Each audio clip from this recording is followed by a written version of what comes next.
Bonjour, bonsoir, je suis content de vous retrouver. Aujourd'hui, on parle de mémoire, on parle de fonction cognitive, on parle du fait de garder son cerveau actif et je suis vraiment très heureux d'aborder ce sujet-là. Et vous vous en doutez, j'aborderai pas ce sujet-là seul. On a vraiment l'immense privilège d'être accompagné par Gilles Bergeron, qui est un expert en santé, en psychologie cognitive, oui, qui est l'auteur de livres à succès.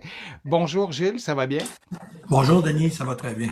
Merci d'être là. Et je dis tout de suite que les informations, les conseils aussi qu'on va vous donner aujourd'hui, vous allez en trouver plusieurs dans les livres de Gilles qui s'intitulent tous Cerveau actif et il y a vraiment différentes déclinaisons.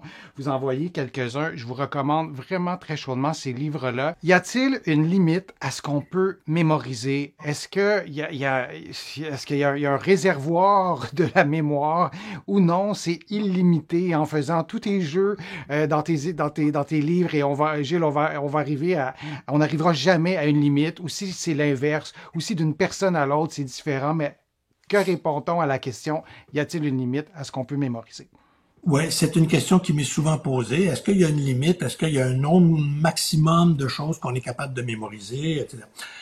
La réponse est simple, c'est en mémoire à court terme, oui, et on les a vues, les limites. On est limité dans notre attention qu'on peut porter aux choses à plus ou moins 7 éléments. Donc, il y a une limite et dans le nombre d'éléments qu'on peut retenir et dans la durée pendant laquelle on peut retenir. Et ça, cette limite-là, on l'atteint très rapidement. Alors qu'en mémoire à long terme, c'est le contraire.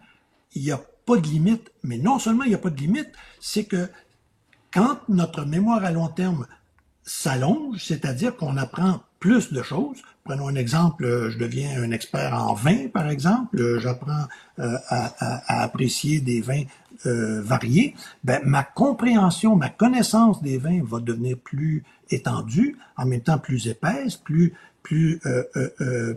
mieux garnie, de sorte que quand je vais vouloir intégrer une nouvelle connaissance, ben, j'aurai quelque chose de déjà plus élaboré, de plus sophistiqué dans laquelle intégrer la nouvelle information. Et donc, ça devient de plus en plus facile d'intégrer des nouvelles informations.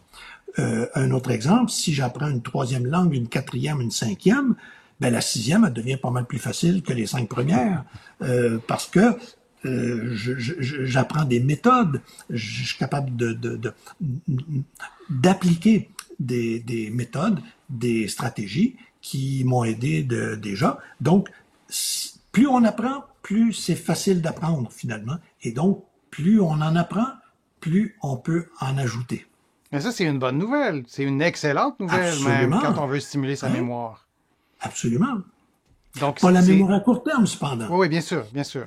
Mais donc, qu'il n'y a pas de limite à pouvoir emmagasiner des informations. Moi, je suis toujours impressionné quand je discute avec mes éditrices, avec mon éditrice principale. Parfois, elle travaille sur 8 romans en même temps, sur un guide pratique. Et elle travaille aussi donc sur mon guide pratique et elle me dit des choses de mémoire. Parfois, elle se souvient mieux que moi de certains éléments, alors qu'en même temps, elle travaille sur beaucoup d'autres livres simultanément. Donc, je pense que c'est peut-être aussi un exemple de cette non-limite de la mémoire à long terme. Et parfois, elle va me citer des choses aussi de mes premiers livres que moi j'ai parfois oublié et elle se souvient des détails que moi j'ai oubliés. Et là, il y a plein de nuances probablement que tu pourrais ajouter peut-être une autre fois, Gilles, sur l'exemple que j'ai donné et les liens avec la mémoire à court terme et la mémoire à long terme. Mais c'est quand même assez fascinant de savoir qu'il n'y a pas de limite à ce qu'on peut mémoriser. Je vous remercie vraiment d'avoir participé, d'avoir posé vos questions et de continuer à poser vos questions. On va les lire, on va les garder en banque. De mon côté, vous le savez, je lis toutes vos questions pour toutes mes vidéos. Je les mets en banque. Parfois, j'essaie de répondre. Donc, merci d'avoir été attentif, d'avoir été actif. C'est le cas de le dire. Merci, Gilles Bergeron, l'auteur à succès et qui est un excellent vulgarisateur. On peut comprendre que tes livres, oui, remportent un si grand succès. Merci pour ta générosité. Merci pour tes explications. Merci à toi, ça m'a fait plaisir.